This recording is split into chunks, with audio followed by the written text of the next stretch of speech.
नमस्कार दोस्तों, राम राम खम्मा गणी। तो स्वागत है आपका मेरे YouTube चैनल पढ़ाई चौक पर।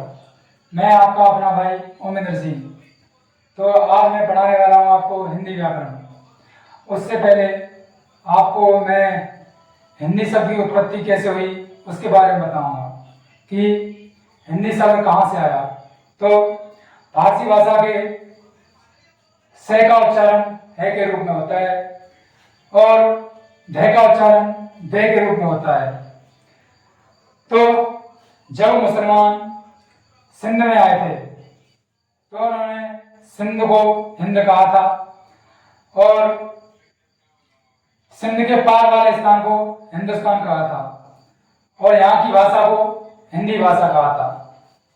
तो अतः हिंदू, हिंदुस्तान और हिंदी तीनों ही ये फारसी भाषा के शब्द हैं। तो देखते हैं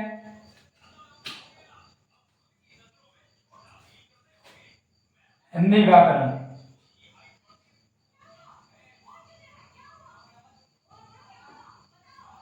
इसमें हमारा टॉपिक है हिंदी शब्द की उत्पत्ति। तो हिंदी शब्द की उत्पत्ति, हिंदी शब्द की उत्पत्ति तो फारसी भाषा में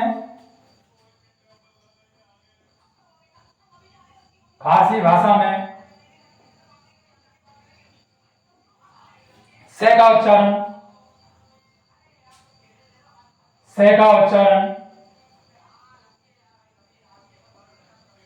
है के रूप में होता है।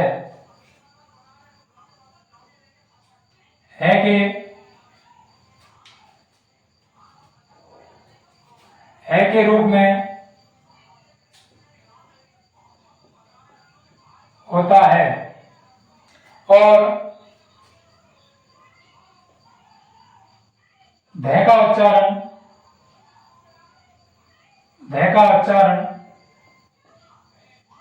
ध के रूप में होता है। ध के रूप में होता है। और जब मुसलमान हमारे सिंध में आए थे तो उन्होंने सिंध को हिंद कहा था और सिंध के पार वाले स्थान को हिंदुस्तान कहा था। इस प्रकार यहाँ की भाषा को हिंदी कहा था। तो जब मुसलमान सिंध में आए थे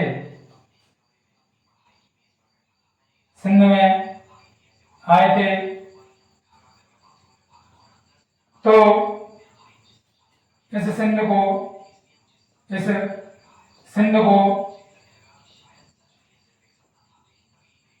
हिंद कहा था।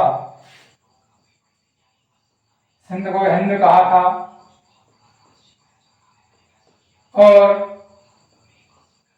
सिंध के पार वाले स्थान को हिंदुस्तान कहा था और सिंध के पार वाले स्थान को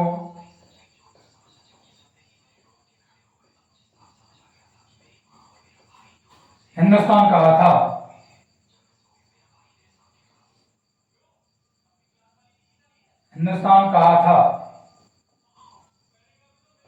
तो यहाँ की भाषा को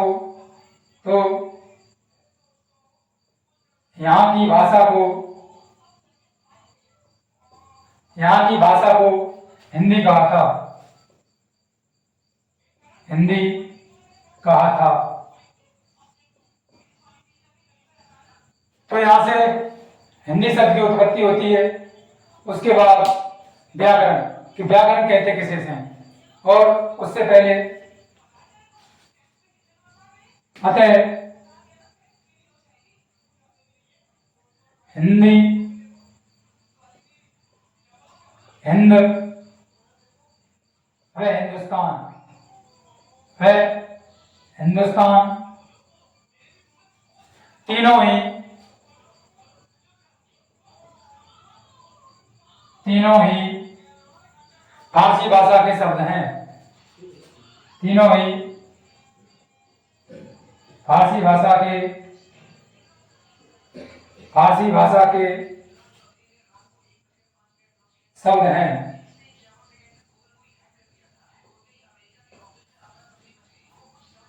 पहले यदि आप इसे उतारना चाहते हैं तो उतार लीजिए, फिर उसके बाद शुरुआत करते हैं व्याकरण की परिभाषा।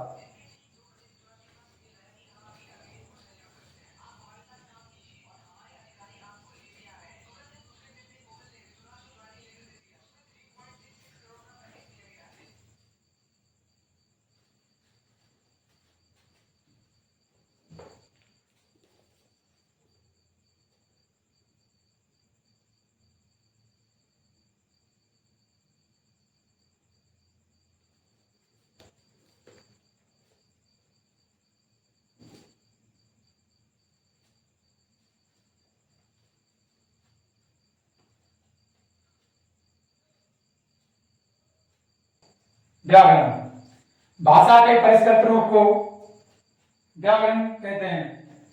व्याकरण दो प्रकार की होती है, शब्द व्याकरण और पद व्याकरण। शब्द व्याकरण में व्याकरण के जिस भाग में शब्दों का ज्ञान होता है उसे शब्द व्याकरण कहते हैं, और पद व्याकरण व्याकरण के जिस भागों में पदों का ज्ञान होता है या पदों से संबंधित जानकारी मिलती है उन्हें पद व्याकरण कहते हैं। तो व्याकरण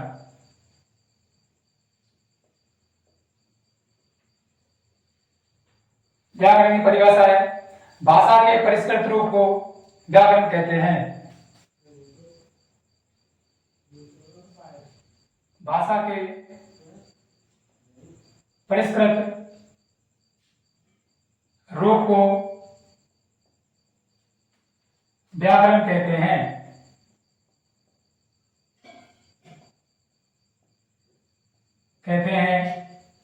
और व्याकरण दो प्रकार की होती है। व्याकरण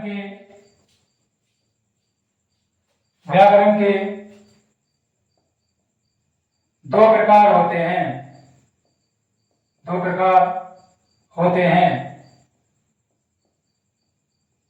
पहला शब्द व्याकरण और दूसरा पद व्याकरण। पहला शब्द व्याकरण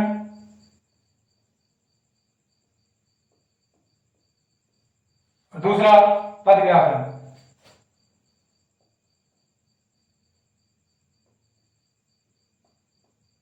उसके बाद शब्द व्याकरण, जैसा मैंने पहले बताया, व्याकरण के जिस भाग में शब्दों से संबंधित जानकारी मिलती है या शब्दों का ज्ञान होता है उसे शब्द व्याकरण कहते हैं। तो हेडिंग डालेंगे सबसे पहले शब्द व्याकरण। शब्द व्याकरण तो इसकी परिभाषा है, व्याकरण के जिस भाग में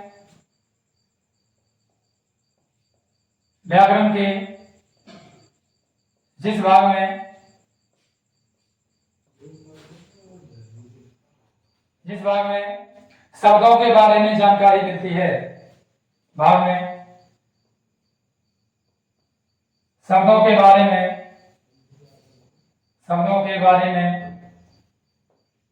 जानकारी मिलती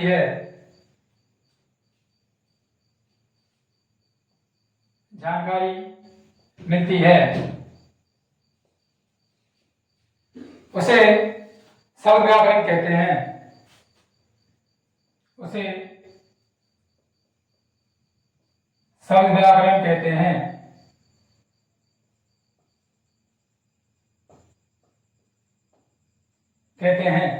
जैसे वर्ण विचार, पर्यायवाची शब्द, समास, संधि, प्रत्यय, उपसर्ग आदि। जैसे वर्ण विचार,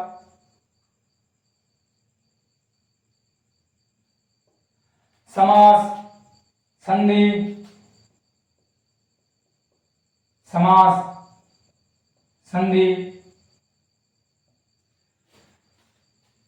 प्रत्यय उपसर्ग विलोम शब्द, प्रत्यय उपसर्ग विलोम शब्द,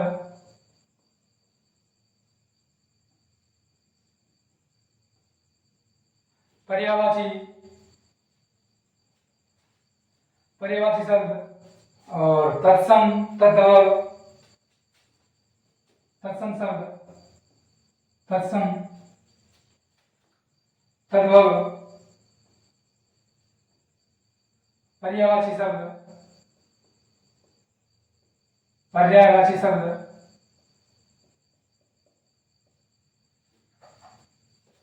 और देशज विदेशज, अनेकार्थी शब्द, युग्म शब्द, देशज विदेशी शब्द, विदेशी शब्द जो आगत शब्द होते हैं, विदेशी शब्द या आगत शब्द, आगत शब्द, और विलोम शब्द अनेकार्थी शब्द, विलोम शब्द अनेकार्थी शब्द,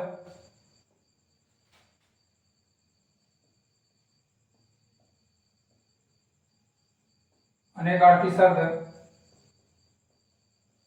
और युग्म शब्द, शुद्ध शब्द अशुद्ध शब्द, युग्म शब्द, युग्म शब्द, शुद्ध शब्द, शुद्ध शब्द, अशुद्ध शब्द, अशुद्ध शब्द, आदि इत्यादि, आदि इत्यादि। इसके बाद पढ़ाएंगे आपको पद व्याकरण। तो पहले ये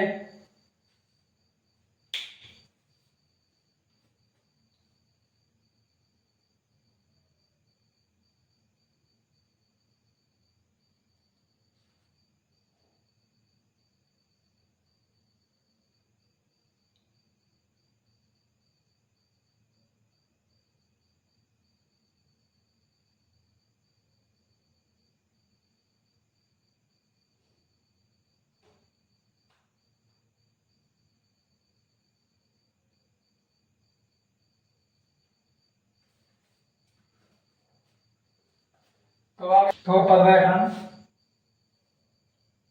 पद व्याकरण, पद व्याकरण में व्याकरण के जिस भाग में पदों के बारे में जानकारी प्राप्त होती है उसे पद व्याकरण कहते हैं। व्याकरण के जिस भाग में व्याकरण के जिस भाग में पदों के बारे में या पदों से संबंधित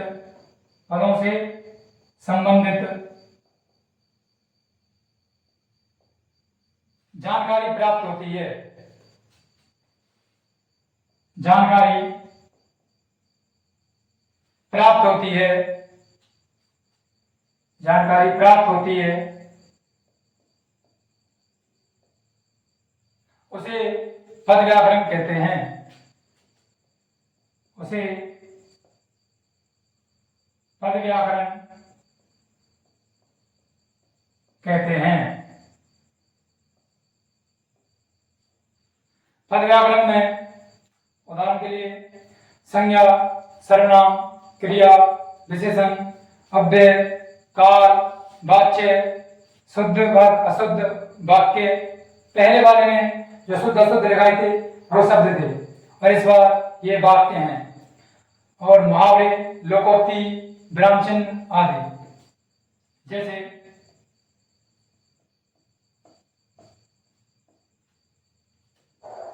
संज्ञा, सर्वनाम, विशेषण,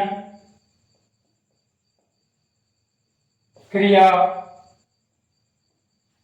अव्ययकारी पद, काल, अव्यय वाक्य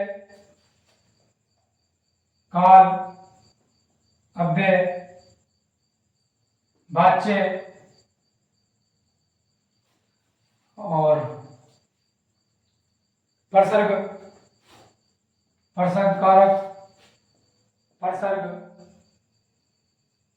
कारक प्रत्यय उपसर्ग वाक्य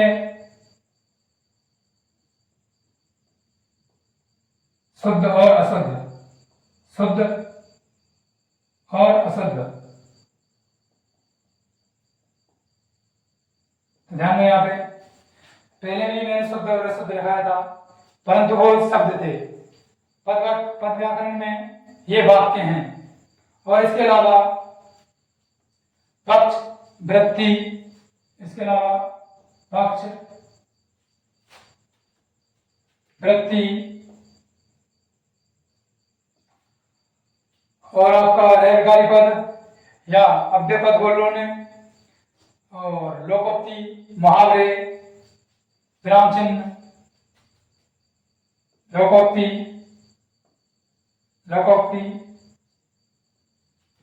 मुहावरे, विराम चिन्ह आदि इत्यादि। इसके बाद हम आपको एक क्वेश्चन करेंगे और क्वेश्चन है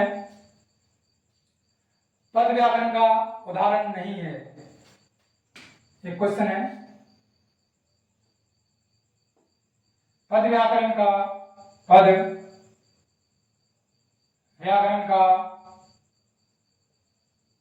उदाहरण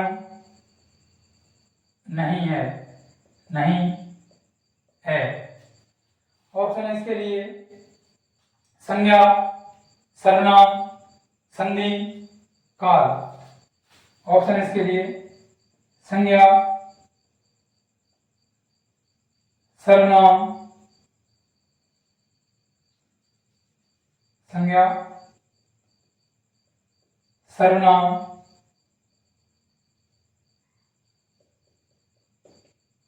संधि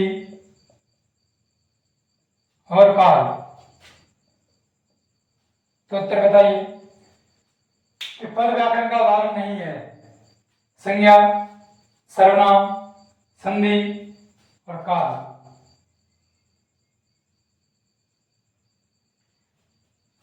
जैसा मैंने पद व्याकरण दिखाया, संज्ञा इसमें है, सर्वनाम है और काल भी इसमें है, तो बची संधि को मैंने शब्द व्याकरण में लिखाया था, तो ये संधि जो है ये शब्द व्याकरण का उदाहरण है।